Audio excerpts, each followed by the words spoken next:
So welcome back, everyone. I know that gathering the flock after lunch, it's always a challenge. And as an Italian loving coffee, I always see very much as a challenge, but we have a great session coming up. When we were thinking actually about the different disciplines, topics, and methods that we could really think about in mapping the field of Jewish-Christian relations, we actually thought about also the role of official statements in this picture. And I think that the sessions we had so far really gave us the feeling that we often go back to those statements. So coming from a different theological grounding and helping and supporting the dialogue, but also posing lots of challenges. I think you all have in your hand the handout that Professor Adam Gregerman provided us. And I think that we couldn't have a better speaker of someone having such a long record of studying and researching on these documents to help us seeing some of the questions one might ask when we actually address and we work on those documents. So Professor Adam Gregerman has taught at St. Joseph's University in Philadelphia since 2013 and currently serves as Professor of Jewish Studies in the Department of Theology and Religious Studies and co-director of the university's Institute for Jewish-Catholic Relations. Professor Adam, the floor is yours.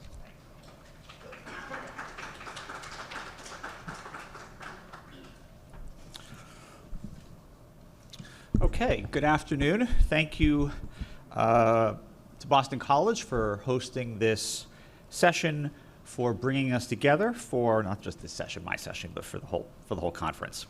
I'm going to look at official statements that deal with Jewish-Christian relations, though I wanted to start off by saying nothing I say is official. It is all unofficial. Don't be confused and think that I'm speaking on behalf of the entire Jewish people. I'm just sharing whatever thoughts came into my head having to do with this topic. My goal for our time together is to problematize our use of sources, particularly official statements, and I'll say more about what I mean by that. But I want to get us to think critically, to get us to think carefully about how we go ahead and do that. Right, sources are central to any type of scholarly endeavor. Certainly in Jewish-Christian relations, our interest in religious perspectives, views of the other, right? Many of those come from organizations, from individuals, groups. We have in mind canonical texts. And what I'm interested in doing is grappling primarily with hermeneutical questions. That is, how do we use these sources? I'm going to use a lot of examples to make my point. You should have a handout with a bunch of them on there. And let me suggest some of the topics that I'm going to deal with in this category of hermeneutical questions, and then I'll frame them in a question form. But we're going to be thinking about topics like the audience of a text, the genre, the authority a text has, and the history, backstory to the production of a text, and so to sort of repeat these, but in a format that I think is a little bit more direct. And in the format that I'm going to use is I'm going to, for example, take up questions like, how do we choose our sources? How and why do we read a text? What authority do we give a source? What was the audience that it was written for? Finally, the question of the history of the composition of a text.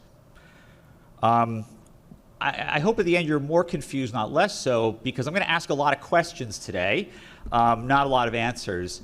And I'll note that I'm not going to say a whole lot about the content of these texts. As you'll see, My examples range fairly widely between different religious traditions over some time. And like I said, I think it's clearest to have some of these examples in front of us rather than speak in simply generic terms. Okay, let me just talk generally for a moment. So the topic of sources for Jewish-Christian relations, I'm not going to be comprehensive, just as kind of illustration to kind of get us thinking about this category here. And I'm going to just kind of jump around with indifference to dating, largely for the sake of illustration. But I want to recognize these different categories have require different approaches. But the first category would be something like sacred texts, which are studied by scholars to have a status in religious communities. It's kind of a self-evident category.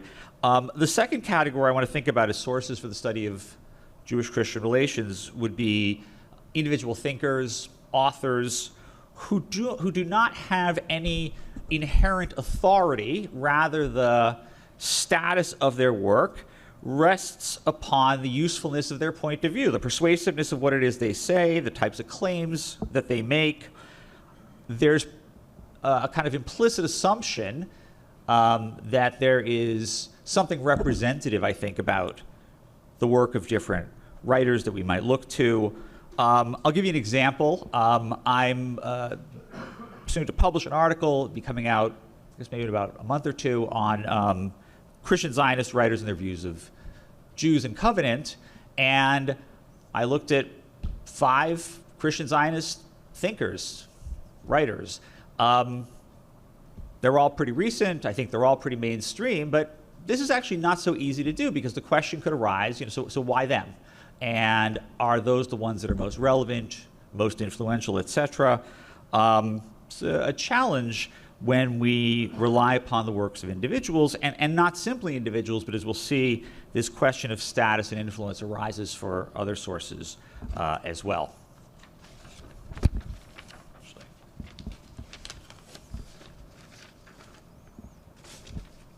Let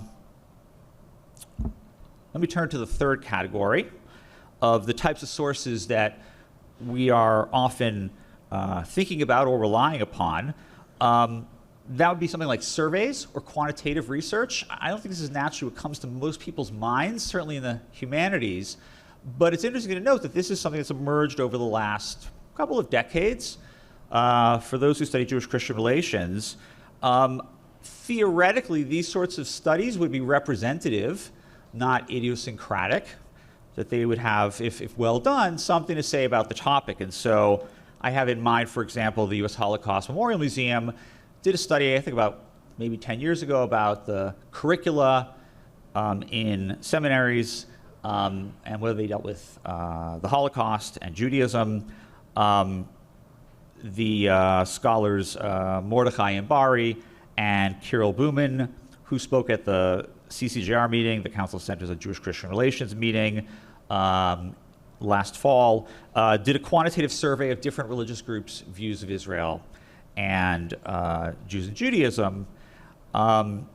These sorts of surveys are quite useful for saying what people think. They're really hard to say why people think what they think or teasing out any nuances. And these are sort of the trade-offs that we face with different types of sources. And as you can see, some of these categories do better than the others for the purposes that we might have.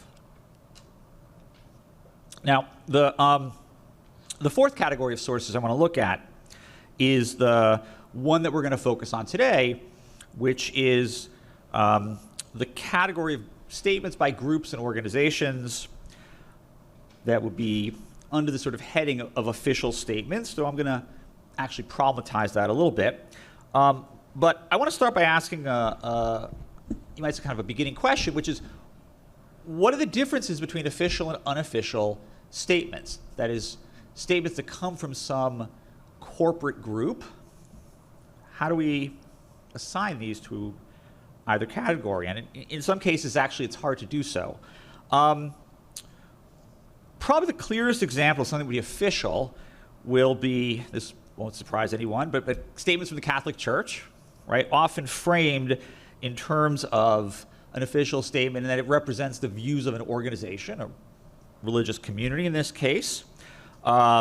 Statements from the Rabbinical Assembly or the Evangelical Lutheran Church that are designed to represent a voice that the voice comes from the group, right? So just look with me, please, to the first text on the handout. You have here an excerpt from Nostra Aetate. This is under A1. For the category, what are the differences between official and unofficial statements? You'll see here that Nostra Aetate from 1965 has as its stated author the organization itself, right? That is, the church, there's a verb, right? The church does something. The church examines more closely her relationship, right? In the second line at the end, it says, right, she, that is the church again, doing the thinking, presenting the view, right, is the, it says here, is considered, she considers above all in this declaration what men have in common, right? This is probably as good an example of what an official statement might look like. What does an unofficial statement look like? So I want to emphasize, just for starters, the notion here, as I use the term statement, suggests something that is from a group. And one of the questions to ask is, so whose views does it represent and what status does it have? And I want to look at two examples. On the unofficial side, that is a group of writers with a shared purpose, but not necessarily given some sort of official, maybe like imprimatur, if that's the right word. You have something like the Orthodox Jewish statement number 2 here on the handout, to do the will of our Father in heaven, toward a partnership between Jews and Christians.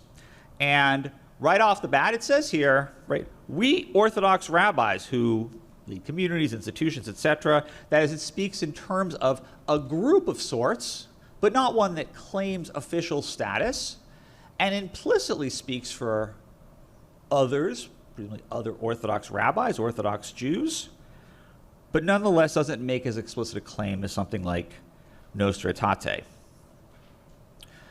The next example I want to look at in this category is Davru Emet, number 3 here, which I'm sure many of you are familiar with, a Jewish statement on Christianity from 2000.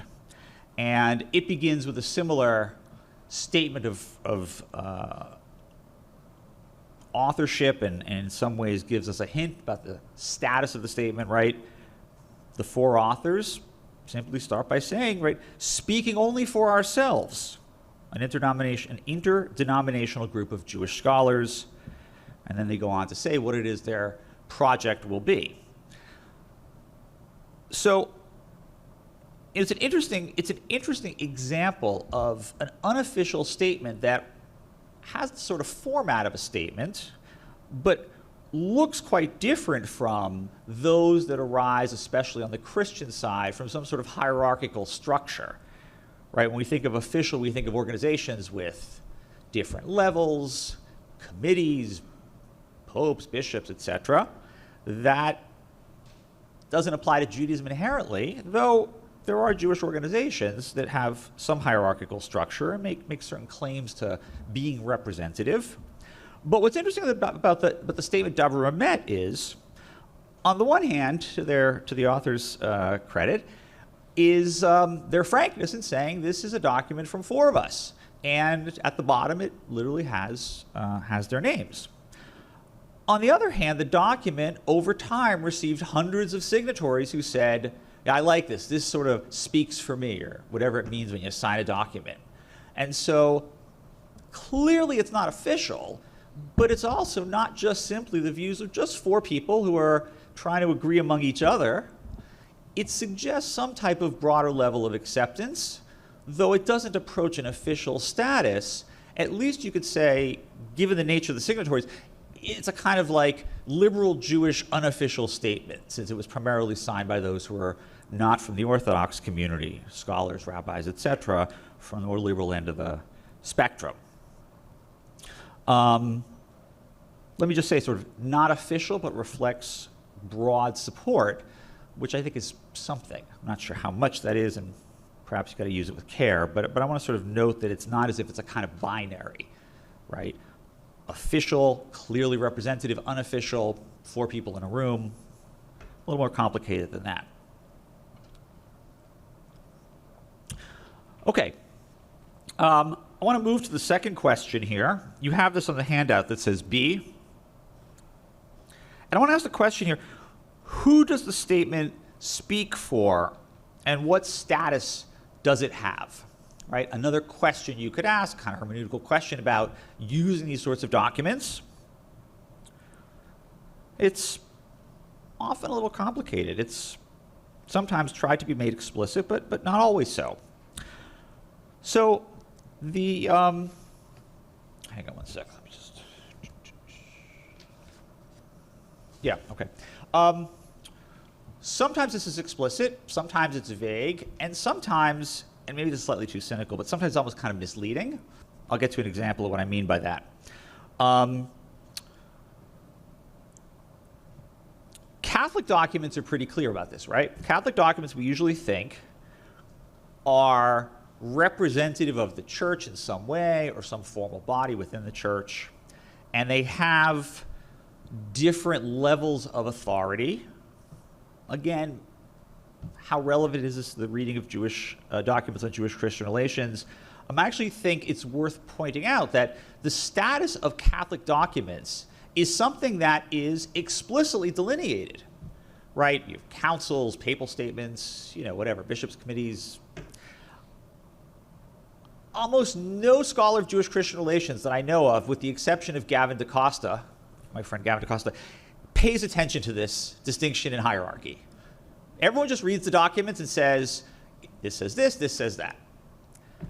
Maybe we should be more like Gavin and pay attention to those issues, but for the most part, nobody really does. Rather, they just read them as Catholic texts. I want to look at a statement that many of us are familiar with, most recently from 2015. If you look on the handout with me, this is under B. It says text number 4. And this should confound you. It confounds me, right? So text number 4, the gifts and calling of God are irrevocable. I'll just stop here. You can read the rest. The name will take us over time. 2015. The text issued by the Commission on Religious Relations with the Jews at the start says, the text is not a magisterial document or doctrinal teaching of the Catholic Church, but is a reflection prepared by the CRRJ for the on current theological questions that have developed since the Second Vatican Council. It is intended to be a starting point for further theological thought. Having seen earlier statements that come out of that office, this is, I don't know if bizarre is putting it too strongly, but when you get to this document, and there have been earlier documents from 74 and 85, it's completely confusing what you're supposed to do with that. That is, this may be overstating it, but that's sort of the least Catholic thing I could think a document would say. That is like, we're gonna punt on the status of a Catholic Vatican text. But they do. It comes out of an official office. The official office issues documents, but I don't know what we're supposed to do with this. And if I could sort of move one level more of abstraction, and I sort of said this before, most people, myself included, don't read that document as if it is in some way subordinate to other documents from the same office. I'm not sure what the authors meant, and I can tell you that when people typically read it, no one pays attention to that. They simply talk in terms of what the Catholic Church said about this or that, or the office said about this or that. And I don't think that's just the scholar's fault. The document itself really gives you no way to figure out how it is you should sort of speak about this document.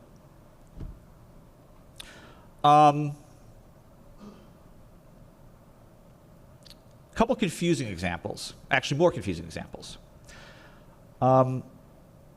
This is something rather striking. So the Presbyterian Church USA releases a number of statements about Jews and Judaism, and for the last, actually let me not try to put a date on it, many are very critical of Israel and have provoked pushback, frustration with both other Presbyterians and Jews. Now, in the early 2000s, the Presbyterian Church USA did a survey of their own members. And here's what the survey found. When they asked questions about Israel, Presbyterian PCUSA members had views that looked just like other American Christians. Now, I'm simplifying it, but I mean to say something like, they didn't look anything like the statements that were being released by the church. And what's interesting about the survey that they did was that as it went up in the hierarchy, the views became much more one-sided. And so you imagine that there's 98% of the Presbyterians in the pews wherever think something, but the drafting committee, but the drafting committee in Louisville or wherever thinks something totally different. So what do you do with a statement, or what do you do with these statements over the years? Do you just like toss them out the window? I mean, it's not clear what you do with a statement when the actual church itself says something like, we're going to say what we think, but our members don't agree. It makes it very difficult to figure out what you do with a statement of that sort that has some type of official imprimatur. Give you one more example, also having to do with, no surprise, Israel. The Kairos Palestine document was released in 2009.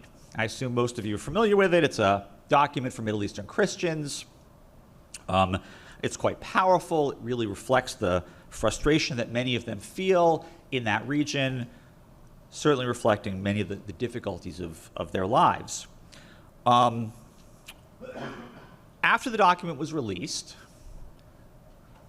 by Middle Eastern Christians, it then received rather extensive support from American Protestant churches. That is, numerous American Protestant church leaders said, I'm going to oversimplify, but something like, this is, I'm not sure, this is great. That's not quite the point I want to make. That is, this is something that speaks of a genuine expression of faith, or something, very positive statements about it, with very little criticism of the document, a real attempt to demonstrate how supportive they were of the text. You will find it on many mainline church websites. The World Council of Churches hosts it in almost an official sense. They don't say, this isn't for us. This isn't speaking for us. And it's hard to know what to make of a document of that sort, which has been so controversial, because in many ways, the things that document says clash directly with things that those churches teach about Jews and Judaism. And so you have this sort of contradiction, which is to say, which way are you going? The Middle Eastern churches have views that look very different and frankly much harsher about Judaism than American mainline churches do. I don't mean to make a judgment. I just want to say it's hard to know what you do with the affirmation of a statement and the absence of any sort of critique or distancing in general from a statement that really clashes with what the church otherwise teaches.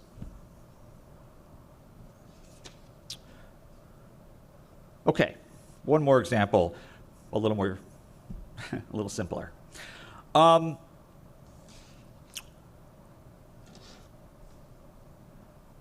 The document that we already looked at, To Do the Will of Our Father in Heaven, is quite a bold document in its theological views about Christianity.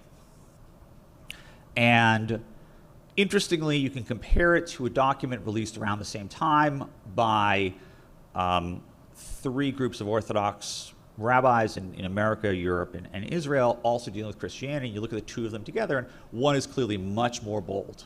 That is, that to do the will is much more bold, and it is not official. Nonetheless, I think it reflects kind of a left wing of the Orthodox world.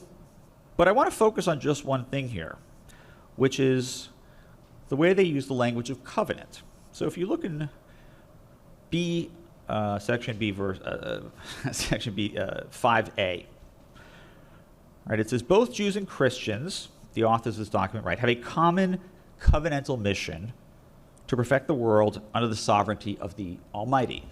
And they use this sort of covenantal language in the document.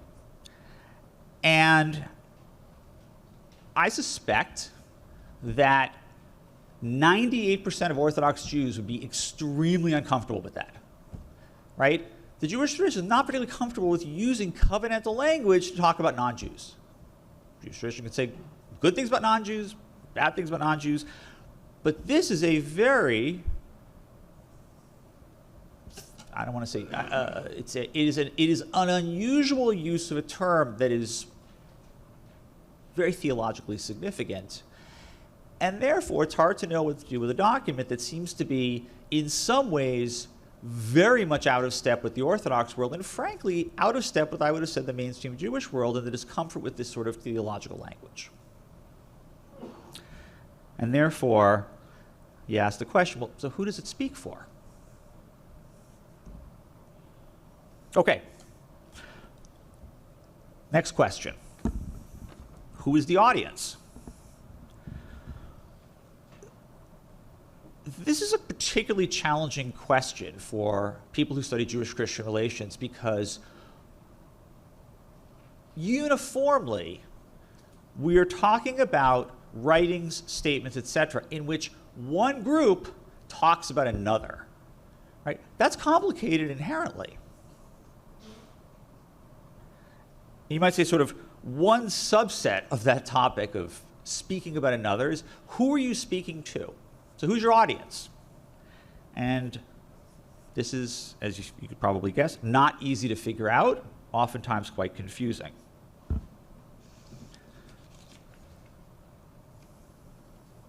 So I'm going to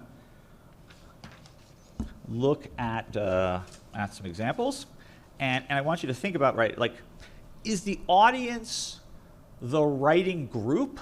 Is the audience the group written about? Can it be both? This is sometimes clear, sometimes unclear. I want to look at an example here from the 1970s. A French Jewish statement was drafted in 1973. And I'll say a little more about the history of the statement. But I just want to look at one small section of it. If you look at the phrase here, it's C6. The document says, Christians are not idolaters. They adore the God who created the world, and they have a certain number of beliefs in common with the Jews. When I read that phrase, Christians are not idolaters, I thought that can go in very different directions. The question, for example, on the Jewish side would have been, for centuries, how is it that we interact with those who we are sort of still trying to work out? Are they idolaters, right? This goes back to like the period of the Mishnah, which is this intense concern among Jews for restrictions on economic interaction, social interaction with those who are engaged in idolatry, right? So this is a very Jewish topic. On the other hand, I have to imagine that Christians who sort of pay attention to this kind of thing are probably aware of this prominent tradition, goes back to Maimonides, of thinking about Christians as idolaters. And frankly, it's not a very nice thing to say, especially for French Jews in the 1970s, right? We're talking about a minority group. And what's interesting is that little phrase speaks to two totally different potential audiences. And it's not clear which one they have in mind. Jews certainly care a lot about that topic, and Christians care a lot about that topic. Right? How are they perceived? My point is not to try to sort of arbitrate between those categories so much to sort of highlight how hard it can be to figure out who is a text talking to and who is a text talking about. Okay. Next example is something so many people here are familiar with most of these, but gets to a controversy that broke out in the early 2000s. So in the year 2000, the Catholic Church released a document called Dominus Jesus. Many Jews, non-Catholic Christians were taken aback by the apparent harshness of the document and its presentation of non-Catholics.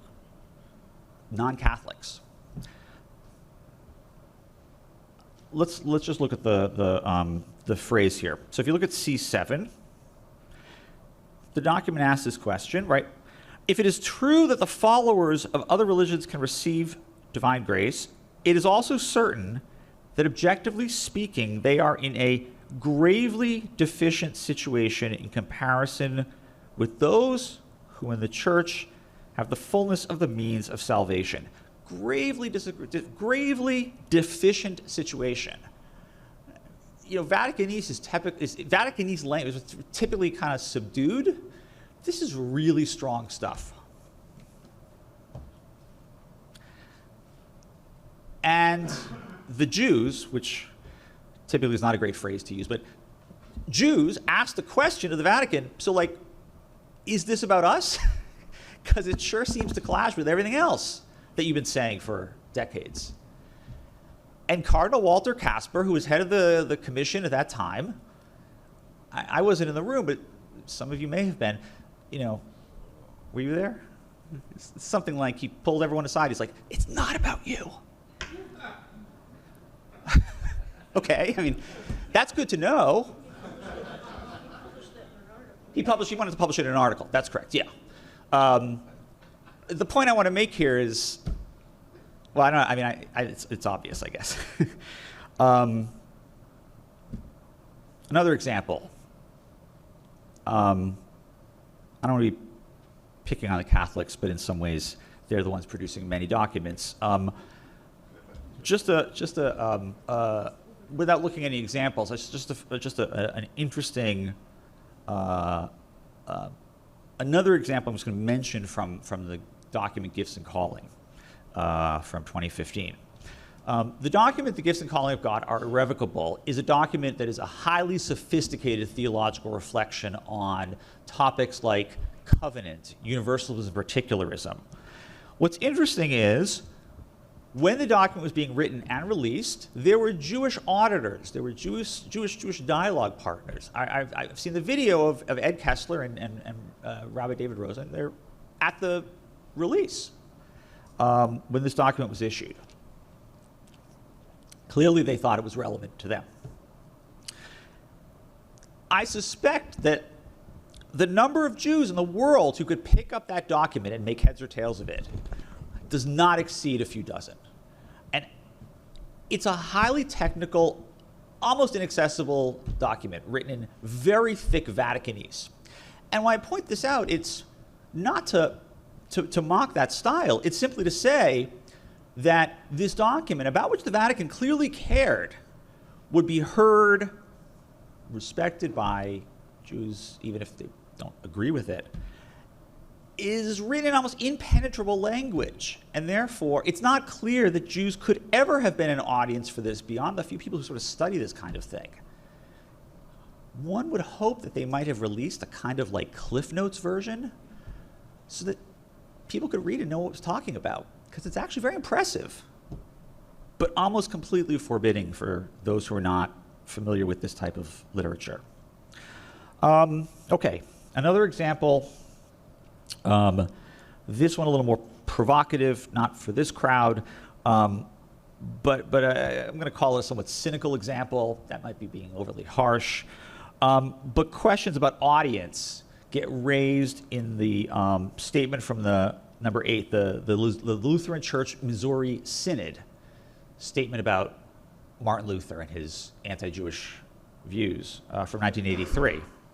So the mainline Lutherans, they released a statement on Luther, said, we don't agree with any of that terrible stuff. The Missouri Synod folks did something similar. They said, we got to grapple with this question. So here's what they say. We deplore and dissociate ourselves from Luther's negative statements about the Jewish people. And by the same token, we deplore the use today of such sentiments by Luther to incite anti-Christian and or anti-Lutheran sentiment. We personally adopt Luther's final attitude towards the Jewish people as evidence in his last sermon, we should convert them. This is an interesting statement because ostensibly you imagine that the audience for this would have been, if not exclusively Jews, maybe other Lutherans, right? But one could imagine this may have been of concern by Jews. Thanks. And yet the decision to write it with these ideas seems to reflect to me a very, really dominant concern with how other Missouri Synod members would have heard these ideas. That is, it is hard to imagine that this document, which one might have said was potentially being read sympathetically or heard sympathetically by a Jewish reader, would in any way have that sort of response in its endorsement of continued missionary activity, in its concern with anti-Lutheranism alongside anti-Semitism. They're a very conservative denomination. I don't know if it gets them off the hook, but okay. Letter D, the history and backstory of a document. So how does the history and the backstory influence our interpretation? Right? Questions like, how much attention should we pay to how a document came to be, how a statement came into being? Is disagreement during the process of writing or publishing it, is that relevant to understanding the text?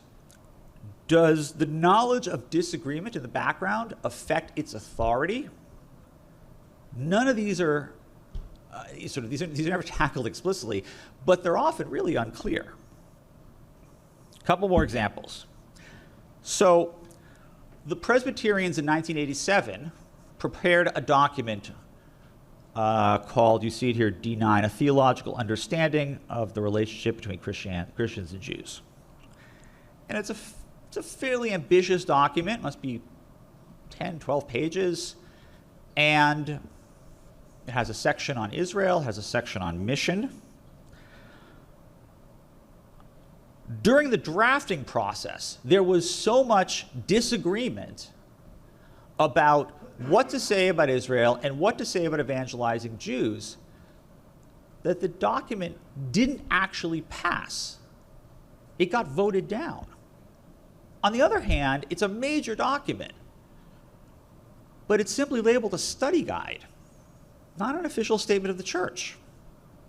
So one of the obvious questions is like, well, can you quote it? If so, can you quote it alongside other Presbyterian documents that did get a vote and were approved?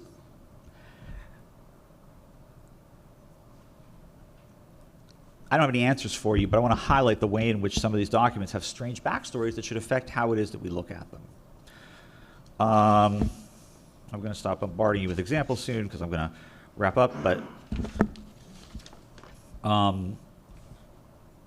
the brief example here of Nostra Aetate number 10, in which the document has this idea of all peoples addressing the Lord in a single voice, shoulder to shoulder, right? That is a very ambiguous image. Do they all do so as Catholics, as Christians, or is it Jews over here, Christians over there? The document doesn't say, and it lends itself to multiple interpretations. But it's worth pointing out that that is an intentional effort to pass something in light of great disagreement about whether or not proselytism should continue. And this was in earlier versions taken out, but I just want to highlight the way in which a rather, I don't know, ironic presentation of this topic of, you know, what happens at the end of days conceals a much more heated discussion that continued after Nostra Aetate about this topic. Does it help in interpreting Nostra Aetate to know that? I mean, I think so. Okay. Lastly, category E, what attempts were made to limit discussion of a topic, right? So we know that in some cases there was a real reluctance to take up certain topics, right? So much disagreement or so much lack of consensus really limited what it is that some of these statements say. And so it means that when we have, for example, a little bit of information, it ought to be used with great care. And the classic example of this is the 1985 notes, number 11, the Catholic statement, Notes on the Correct Way to Present Jews and Judaism. There is a statement in that document that is a couple sentences which says, you have the quote here, but it basically says something like, Christians should appreciate that Jews have this theological connection to the land, but when we think about Israel, we should do so with the perspective of international law. Okay? But that's it. 60 years since Nostra Aetate, this is it. 1985, right, 40 plus years ago, we got half a paragraph. It's very little to go on.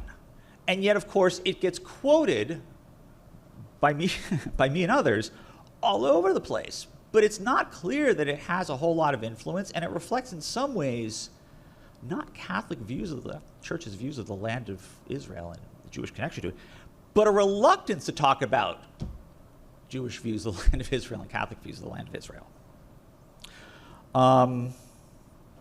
Okay, 3 minutes, great. Okay. Let me just mention quickly another example of a reluctance to talk about something. If you look at the document number 12, which is an evangelical text from the International Christian Embassy in Jerusalem, titled Biblical Zionism, a number of these relatively contemporary evangelical texts on the land of Israel say something like, as you have here, biblical Zionism is not based on the prophetic portions of the Word of God. That is, we're not really eschatological. Because what they're saying is, we don't want to sound like the folks who came before us. Now, in fact, they are pretty eschatological. But what this reveals is something about their sense of discomfort with earlier evangelical writings, that all these wild scenarios of what the end was going to look like. And they want to be at least distant from those perspectives. Lastly, as far as what's not being said, number 13, again from the Gifts and Calling, has a very blunt example of just how far we can go and no further. Namely, the document says Jesus is the universal mediator of salvation. You jump down, Jews have a covenant that keeps going, they're not out of salvation, and at the end, it's just a mystery. Okay, it may be from the Catholic perspective, but I want to highlight the way in which this document doesn't, you're left wanting more. And so in some ways, it sort of pushes it down, kicks it sort of down the road a little bit. And, it's kind of a snapshot of a process in taking place as we're sort of watching. Okay, let me just wrap up by saying I hope to have problematized the way in which we read and use these statements. I've said very little about the real content of these statements, which I'm happy if you want to sort of fill that out to talk about as well. Thank you for the invitation to present.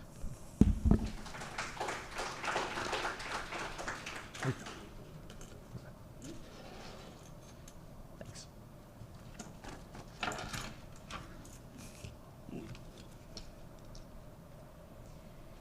Thank you so much, Adam. I think if the goal was to problematize, I think we have some food for thought here.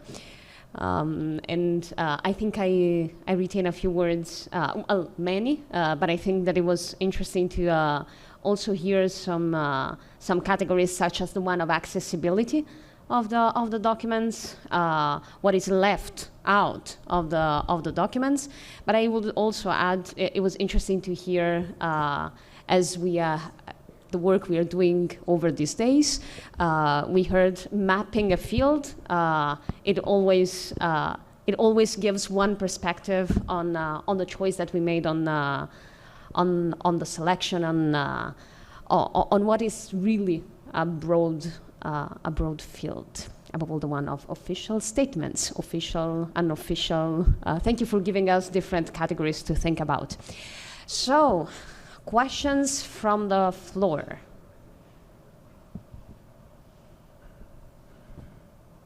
Yes.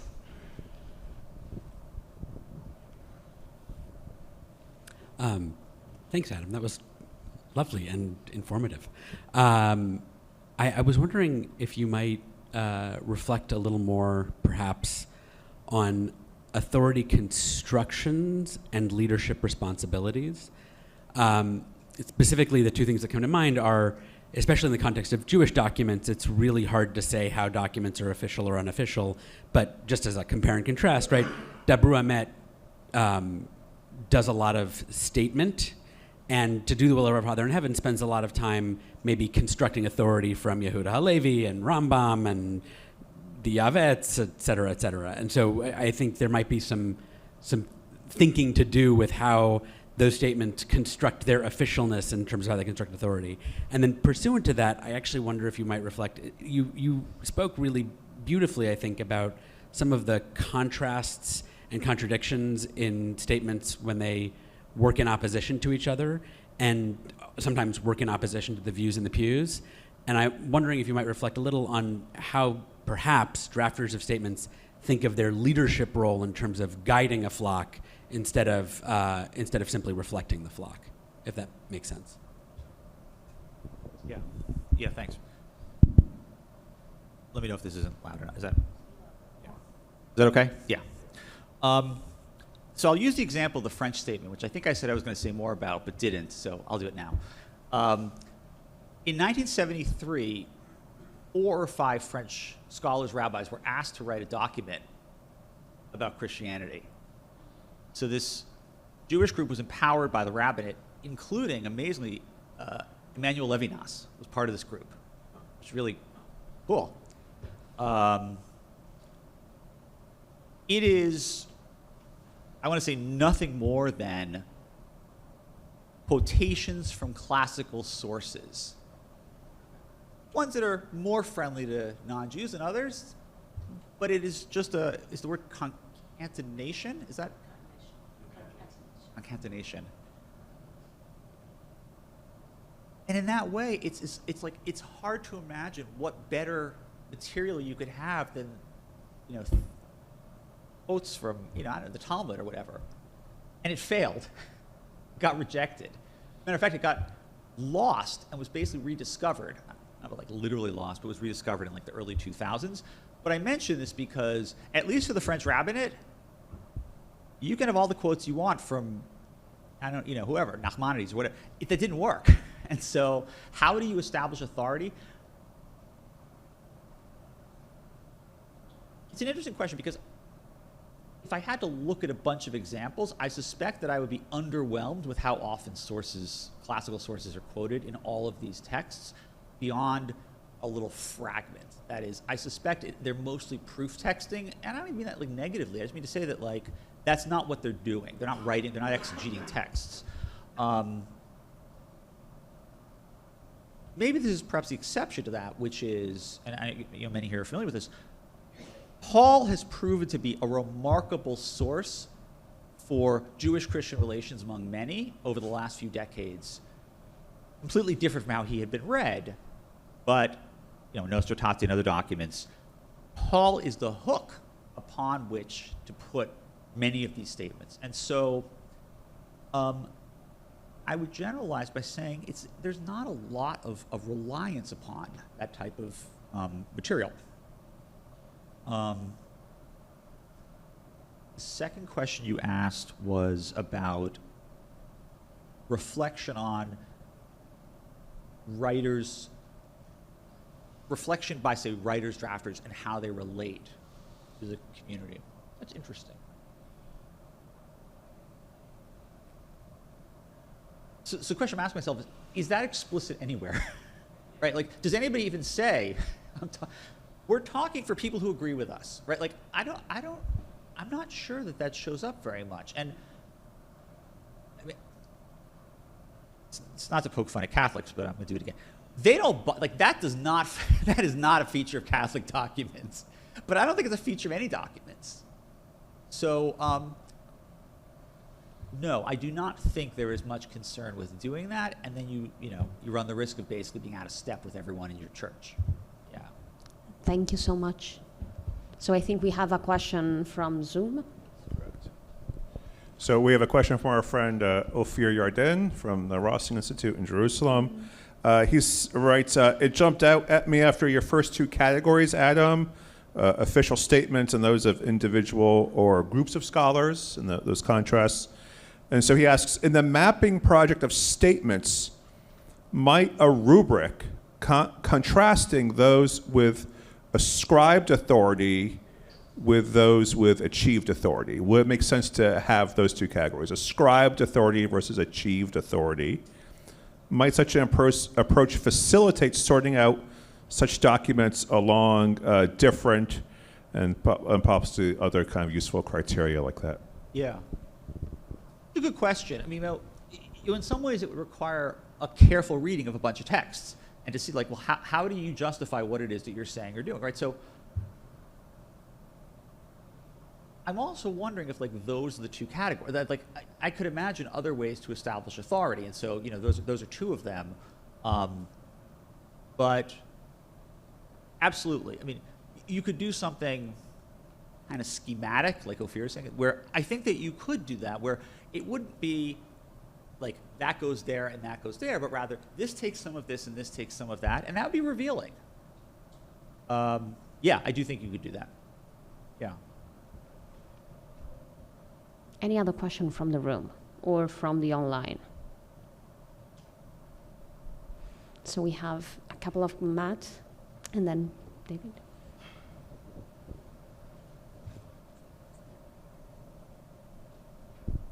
Yeah, thanks, Adam. Just looking at number 12, it sort of pops out like a sore thumb to me. Because what the heck is the International Christian Embassy, Jerusalem? Is that like a parachurch? Evangelicals are tricky, right? They don't have the church structure that Roman Catholicism has. Right. I don't know of any other Christian embassy to like Toronto or Boston. So is this like the only such embassy? What is this group? Yeah. And how does their why include this statement? Was there a reason for that? Good question. Yeah. So their origins are in the shift or the movement of a number of Western embassies out of West Jerusalem in late 60s, early 70s, something like that. They said, and this is an international group with leadership from different places, who said, well, we're going to have an embassy for Christians. So that's where it comes from. Yeah, and that language of embassy. So on the one hand, what you're sort of getting at is it's a little bit apples and oranges to compare different Christian polities and organizations, right? Like, how does the ICEJ compare to the ELCBA, compare to the Kairos, compare to the Catholic, right? I mean, it's in some ways kind of hard to compare them. They are one of the wealthiest, largest, most active Christian Zionist groups. They do a lot of programming in Israel. Most famously, they have a big Sukkot celebration. They sort of get on this list because they have a large staff and budget, And frankly, for my purposes, they release documents that are somewhat learned, that are not just sort of political screeds, but that they release documents that reflect some engagement with, say, theology, the Bible, and so, they're kind of as good as it gets for evangelical organizations that are actively releasing texts. Though, you could say what makes them any more official than anybody else, and in some ways, you could say that any group, right? It's like, who really made you official, right? So that's why they're here. Yeah. Thanks. Thank you, Doug. So I'm not convinced that we've got a field of statements here, but we certainly have a body of literature. And it's a fascinating body of literature, and you made a compelling case that it needs to be read, like all literature, with a deep understanding of its context. Which, to me, begs the question,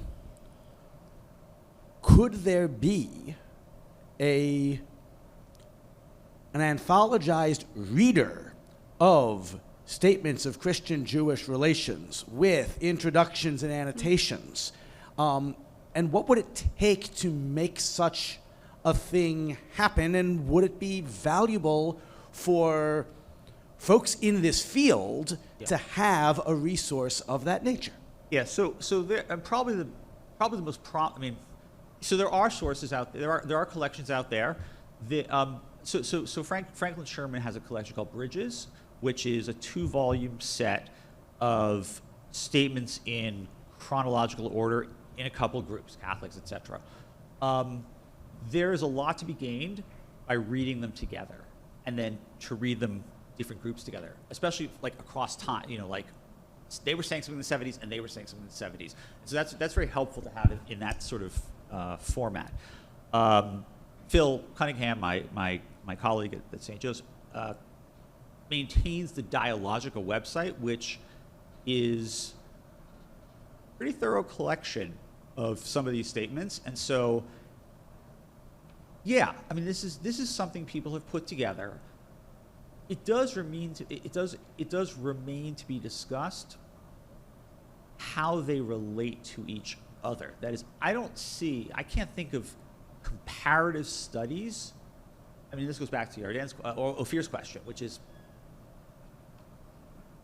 types of claims they make, for example, to authority, and for which you would want to have a range of sources to look at. So yeah, you can find them together, but there's not a whole lot of study about, especially across denominations. Thank you. And we have a question there. Hi, Dr. Gregerman. Thank you so much for joining us. I actually have more of a comment on number 12 rather than a question. It's actually a pushback on your analysis. Please, yeah. So since the 1980s, evangelicals have been less motivated by dispensationalism, which is like the end times theology, for their support in Christian Zionism. Instead, there has been like a charismatic takeover in Christian Zionism. And so a lot of evangelicals are more supportive of the state of Israel for a certain promise and blessings theology. And so I would actually say that 12A is actually more of a reflection of most Christian Zionists' motivations in supporting Israel. Yeah. They're both true.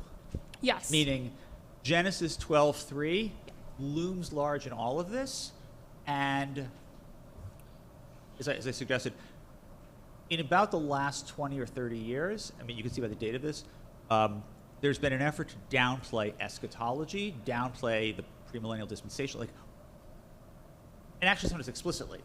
And so that's no longer seen. So to put it bluntly, it's like, that's not really, it's almost like too crazy. That stuff, it doesn't work well for Jews they talk to. I think it doesn't work well with other Christians. So there's a real effort to sort of downplay that. That being said, it is, in my study, impossible to avoid the eschatology. The question is, how much do you push it? And so it may not be cast in terms of a dispensationalist format. And in that regard, you're right. But the eschatological perspective remains, in some ways, the question of how much. How much do you let it be known? Yeah, you want to follow up, please? Or Zach? No, you're right. Like dispensationalism, like still matters, but like as you said, Yeah. like there really isn't much of a focus on dispensationalism That's anymore. right. That's Yeah. right. Yes, Yeah. it is not explicit, and dispensationalist scenarios are often pretty nasty. This document is not at all. Yeah, there's no convert or die stuff in it. I think I will use the privilege of having a microphone in front of me to ask you a question. Actually, about the reception of the Jewish statements that you mentioned. I think there are different levels of reception one can take into account. And I'm not talking about how relevant or known are those statements for a larger Jewish public, but how I think that the sessions preceding you showed us that very often some statements are used by scholars to ground their, or at least are taken into account. Yeah. And I'm wondering, is this, I'm coming as a Catholic theologian, and I know that I have to deal with those statements whenever I'm addressing the field of Jewish-Christian relations. I'm wondering, what would you say about for Jewish scholars, is the importance or the need felt of using those statements whenever they're producing their own scholarship, or no? So what I'm trying to figure out is how to say something like they are used without saying actually no one reads them at all, which I which I don't want to say.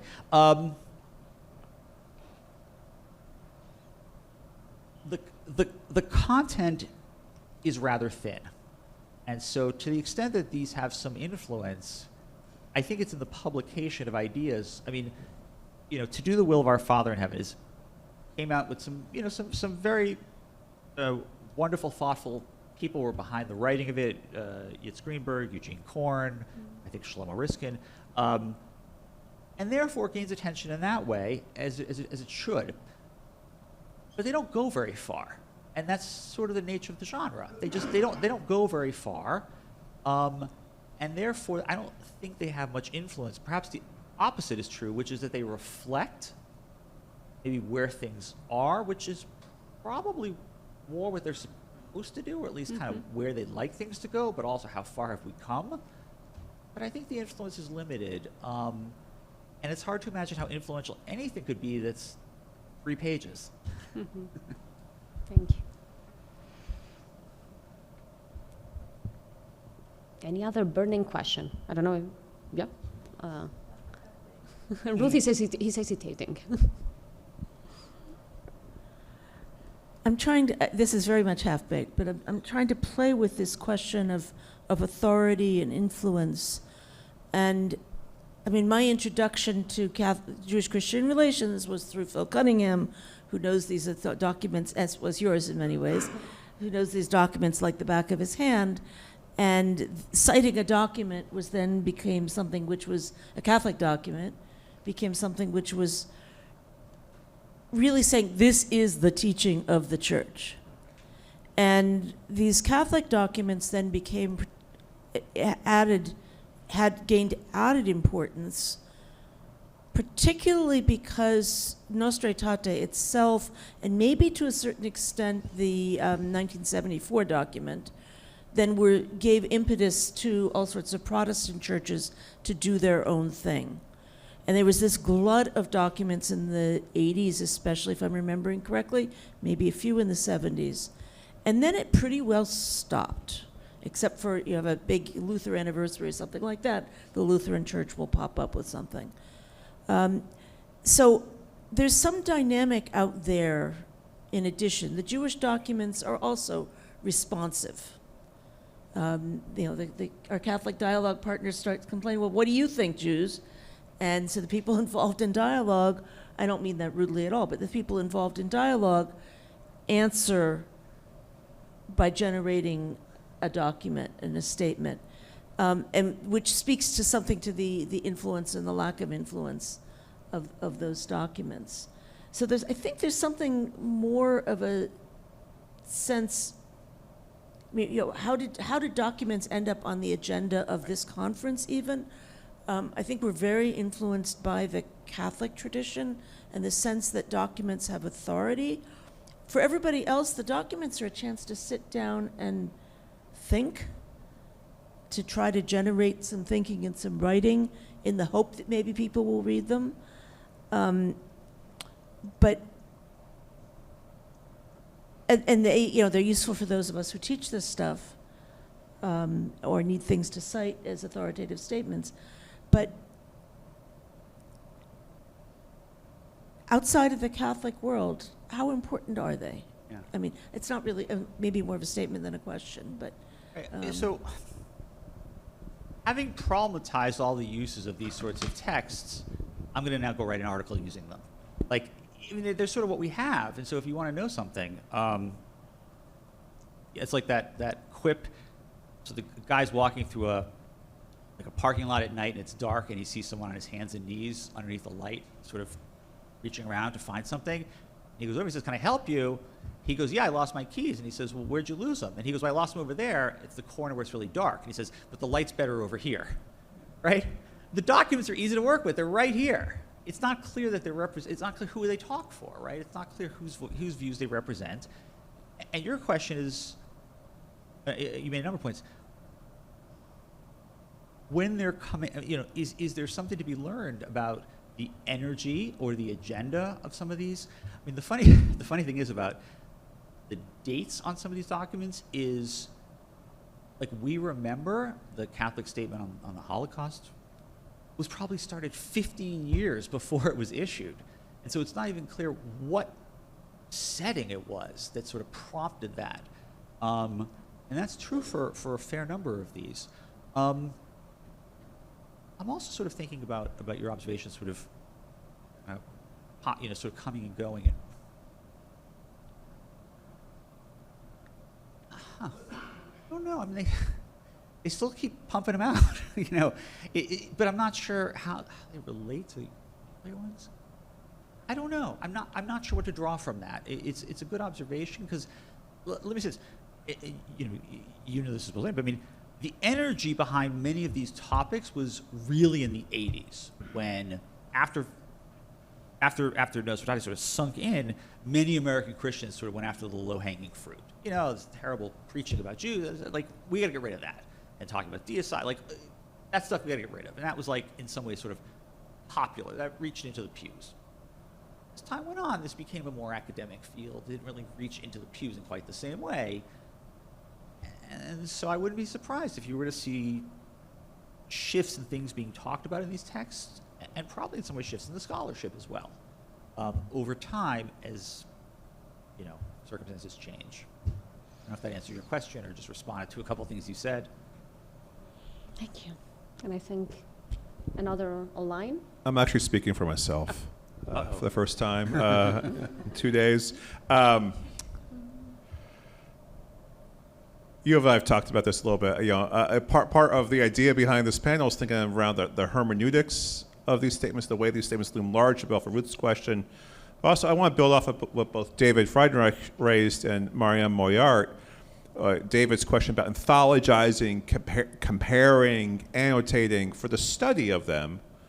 And then the way Marianne laid out for us this periodization of Christian-Jewish relations. I think Ruth's question is somewhat around that question of how do we conceptualize Christian-Jewish relations? I think what Ruth was noting perhaps was a way in which a Catholic dating of time is really normative and how we talk about the relations and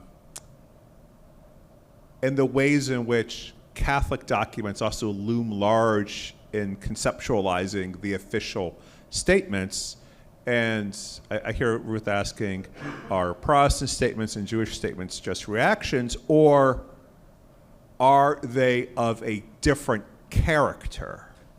And is it not productive to try to see them in response to other tradition statements, or are they generative of themselves? So, the question here is, are there different hermeneutics of statements for different traditions as well? Yeah.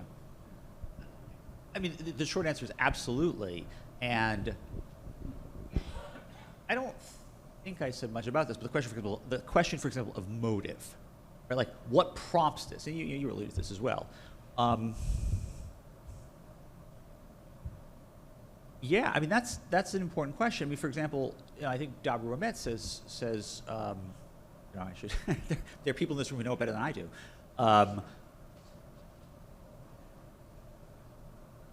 These documents deserve a thoughtful response, or something like that. That's very helpful because it situates it in terms of an ongoing discussion, which, by the way, you would know that by reading. I mean, you sort of know that by reading it. You have some sense of, well, in theory, you would know that by reading it, that it's part of a larger discussion.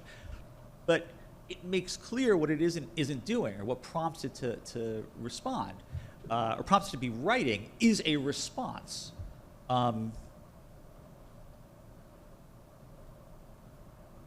If I could, I'm not sure this directly answers your question, but the topic of periodicity and where things fall, and I was thinking, Kendall was talking about the the sort of different periods. Where's Kendall?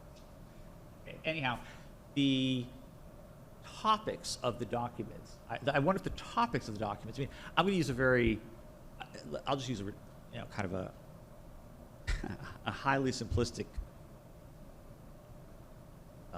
metric. But for example, once you hit the 90s, the documents stop talking about deicide, right? Like, at some point, it's like, come on, that's just ridiculous. Like, so could you track different topics? And I presume that, like, at some point, everyone's just like, it's a ridiculous whole, So does that just disappear and other things come in? And it's true that, and they do actually. You could look at that cross religion. You could look through time, and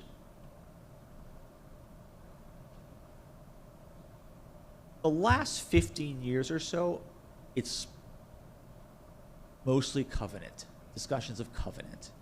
That's a really tricky topic, and that's a meaty subject. And that's pretty good, right? That's interesting. Covenant meaning two covenants are one, all. Whatever. But that is a much more prominent subject, not much found in earlier literature, and that's with time. Yeah. Thank you. We have a question there.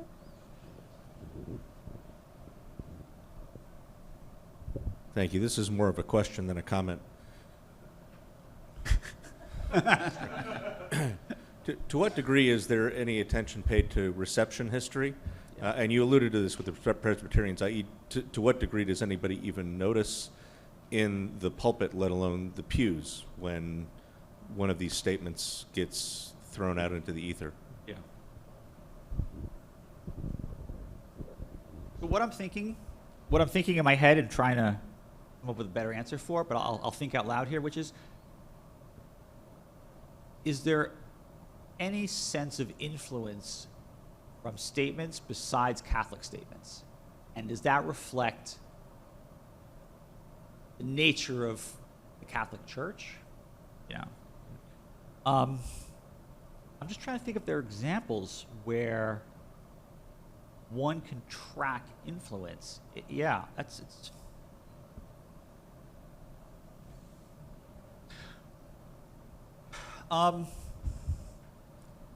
going to just throw out an example of where you might look for this. But so, I don't know how Good Friday liturgy has changed in 5,000 American churches, right? But that might be a place, for example, where all of these churches have guidelines for how it is that you should have a Good Friday service in which engages with especially John, but also does so in a way that's recognizing some of the past misuse. That would be really interesting to know. have those guidelines had an effect? I suspect that if you were going to look for any type of influence, it would be somewhere there, because that's very practical. It says, like, here's what we recommend you say or not say. But I don't know that. I'm just sort of guessing where you could find it, where you might track it. But influence is inherently hard to find. Yeah, it's nonetheless worth sort of thinking about, because we don't know who reads them even. So yeah, thanks. Yeah, Ruth. I would say another piece of the question and a piece of the puzzle is that it's very easy for us, or relatively easy for us, to talk about the top-down polities. Right. So, the Catholic Church, certainly, even Episcopal Church, Lutheran Church, where there are committees or places that are appointed from the top generating these things. But it's just as interesting from the Jewish perspective, and in some ways important, maybe even more important, is the bottom-up polities. So something like the UCC, I think, where an individual church will send up a statement to the National Convention to be voted on, and those things become then topics of discussion, and there's organizations in the Jewish world which have which you're involved in as much as, even more so than I think, where their tentacles are out trying to monitor this and trying to determine whether it's even worth responding to and worth reacting to. But this has been a huge piece of the Jewish community's interaction with Christian documents, is trying to figure out how to negotiate these other polities also. Yeah, and what's interesting is the example, a polity that allows, the church of, the whatever the language is, so the Diocese of Southern Illinois to bring something to the national meeting, has a bit of a random feel, or sort of has a bit of a highly active group managing to put something on the agenda of a much larger group. What's interesting is the top sort of works the same way, which is to say, it seems as if, in practice, many of the statements that I'm going to point to, Protestant statements that are especially critical of Israel, but that content doesn't matter so much as to say small, highly activated groups are successful at really coming in at both angles to drive the agenda. Now, many have to be voted on, but it's not clear people even pay attention to that sort of thing. I do think the process is, it can be quite revealing. It can be quite revealing. From the bottom up, it's interesting. In some ways, that deserves more attention. That seems to reflect something different than an activist wing pulling together some state and then kind of pushing it through. I'll just frankly, it's actually a different way of going about it, and I think the response or the understanding of it should be a different one than again, this doesn't sound kind of scornful, but it's like the same 8 people who push anti-Israel resolutions in the Protestant churches just go to all the assemblies and just do the same thing at all of them. Not clear what you learn from that about what people think or whatever, as opposed to something that's more grassroots. But I don't know if we get that. I don't know if we get inside enough to even know sometimes, or most times.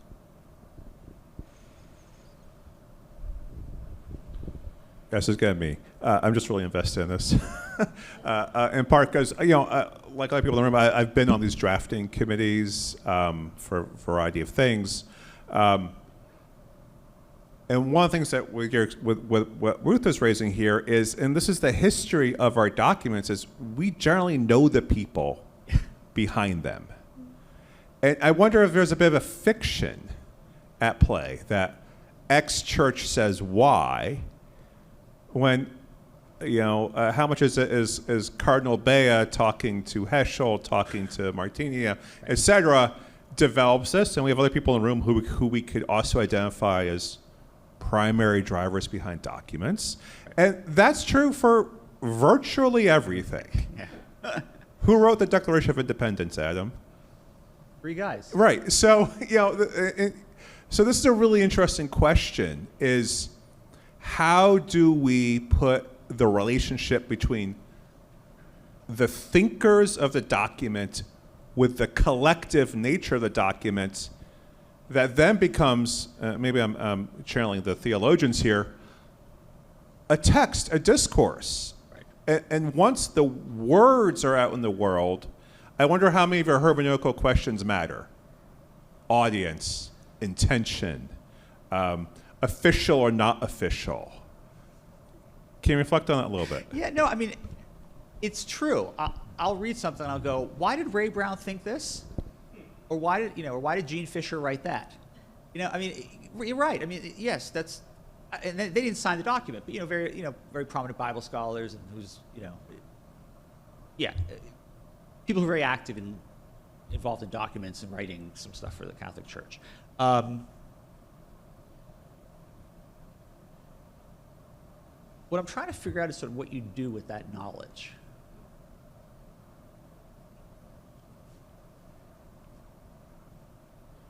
Yeah. It's a hard question because we're talking about things that have often no authorship, and I don't know what it means to start putting authors on documents with no author, putting authors as documents with no authorship. I mean, everything has an author, and to what end, right? So you could say, I'm not sure this is a great example, but. And some of you may know the answer to this, but somebody stuck a footnote in We Remember about Pius XII. It wasn't originally there. And some of you may know the details, but I would love to know more about that. Right? There was a version of We Remember that didn't have this thing about Pius XII, and then it did. And I think many of the people involved didn't know about it. I'm going to be embarrassed if someone's watching this who, were in the room, was like, who knows the backstory. But I would just say, if Phil logs on, let him talk. But I don't know what to do, right? Like, if I were to find out that this is who put that footnote in that makes Pius look better, it's a very stark example of bringing the individual into the community, into the group text. It's a hard thing to know what you do with that. Yeah. And I would actually like. Oh, I'm sorry, Ruth. Did you have? It would make a difference if it was an individual, or more likely in this case, Cardinal Ratzinger, the Congregation for the Doctrine of the Faith, in that kind of example. Right. Right. Yes. But I think if it were just an individual, that would be very curious, actually. Yes, I suspect that it was not Ratzinger, but. And I would like actually to push you on something that I think I heard you saying. You mentioned, for example, the multiple times during your talk, like the topic of Israel. Yeah. Right.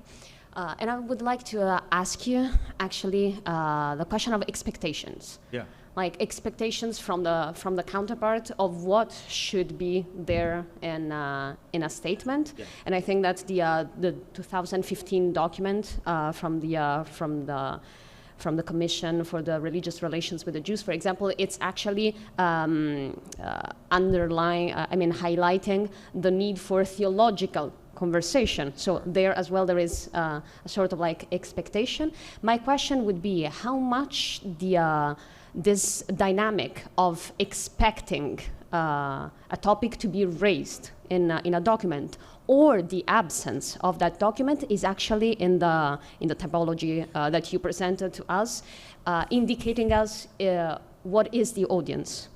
Yeah. So let me try not to editorialize too much, or just frankly give my opinion. It is striking that Protestant churches talk about Israel so much.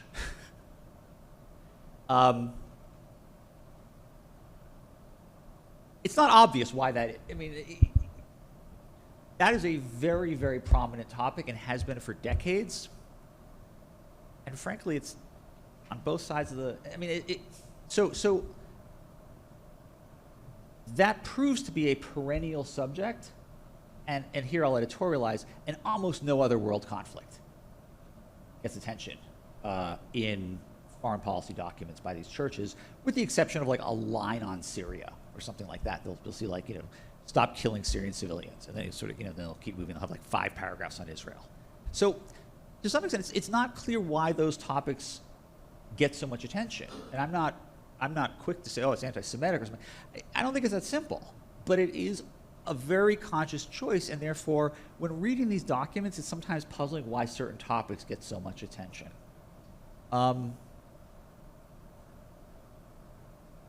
As far as expectations, I mean, I'm laughing because I'm thinking like, maybe in 1990, most Jews expected to be left out of all these documents that aren't even, but by now it's sort of a given. So I think most people expect that there are very long sections on Israel. And I'm not sure that makes it, frankly, from my perspective, any better, but there has been, on the Protestant side, very little else. And that's actually really interesting, because 3 decades ago there was a lot more. But that seems to have kind of disappeared. That heavy, that way, wrestling with serious theological topics doesn't happen. Rarely, if ever, has happened in the last 20 years. I'm sort of thinking off my head here. So, again, I think most people would expect that topics of Jews who show up in these church documents used to be about Jews and theology and a little on Israel, and now they're just all about Israel.